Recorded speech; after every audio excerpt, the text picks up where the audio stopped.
Hər vaxt xeyir olsun dəyərli qrup üzvləri. Necəsiniz? Ümid edirəm yaxşısınız. Uşaqlar, dünən bizim axırıncı əməliyyatlarımız 4838-dən idi və mükəmməl bir nəticə verdi. Hardasa $127 bir yüksəlişlə nəticələndi. Bugün nələr baş verəcək? Bugün hal-hazırda yeni rekord səviyyəyə yüksəldi və qızıldan söhbət gedir.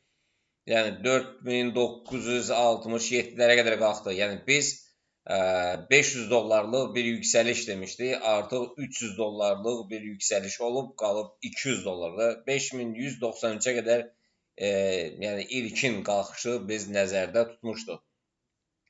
Və qiymət sürətlə həmin nöqtəyə çatdı. Yəni indi hal-hazırdakı vəziyyətdə yəni satış əməliyyatlarımız qızılda 4935-lərdən gələcək və ilkin olaraq deməli 4922-lərə, sonra oradan aşağı formalaşsa 4890-lara və 4850-lərə kimi enmə ehtimalları gözlənilir, yəni korreksiyalar gözlənilir.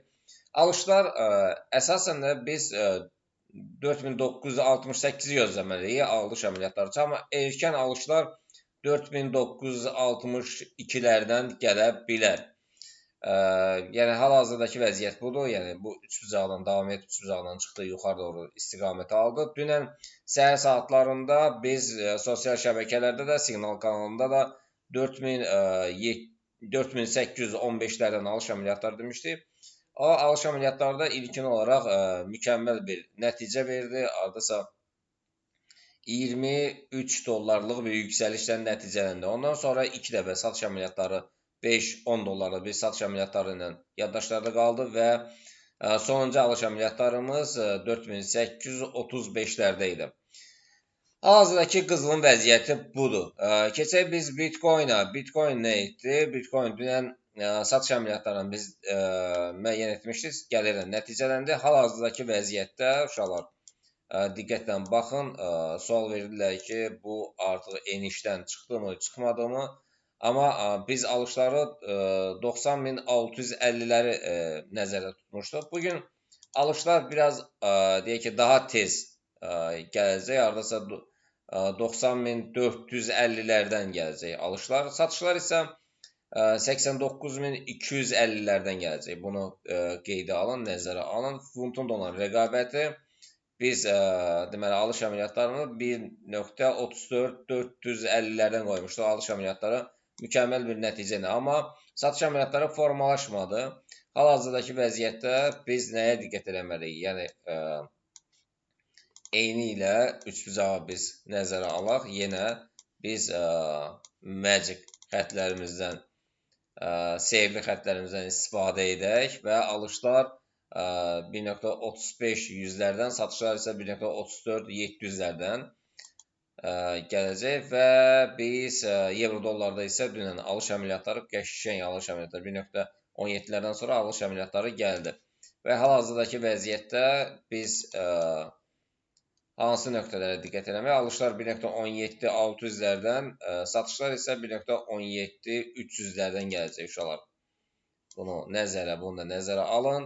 Və Nasdaq S&P Dow Jones-a gəldidə isə təbii ki, bunlar o istiqamət olaraq, yəni yuxarıdır və yuxarı doğru istiqamət alacaq. Gümüşə gəldisə, gümüş də dünən alış əməliyyatları ilə yaddaşlarda qaldı. Alışlarımız demək canlı olaraq 93-600-lər demişdi və yəni mükəmməl bir nəticə verdi. Gümüş də qalxdı. Bugün alış və satış əməliyyatlarını nəzər çatdıraq. Alış əməliyyatlarımız 99.200-lərdən, satışlar isə 98.200-lərdən gələcək. Hətta 98-150-lərdən olsa, gözləsə, səbirli olsa daha yaxşı olar. Belə qızıl bugün korreksiya verəcəkmi, verməyəcəkmi sualına gəldidə isə təbii biz ümumi olaraq, yəni qalxışın Fibonacci əsasında müəyyən etsək, qiymət ilkin olaraq 11.8 bu normal haldır. Əsasən də 23-dən, yəni 4900 22-dən aşağı formalaşarsa, yəni rahat bir şəkildə 4892-lərə qədər, yəni hardasa bir 30 dollarlıq bir enişlə müşahidə olunacaq. Belə, yəni ilkin olaraq, yəni ümumi olaraq təbii ki, bir çoxları üçün 70-80 dollarlıq enişlər gözləyirlər, hətta 100 dollarlıq bir enişlər gözləyirlər. O da olacaq. Biraz səbirli olmaq lazımdır. Belə uşaqlar, inşallah görüşmək ümidilə. Bu Telegram siqnal kanalı üçündür. İnşallah gün ərzində siqnallarımızı paylaşarıq.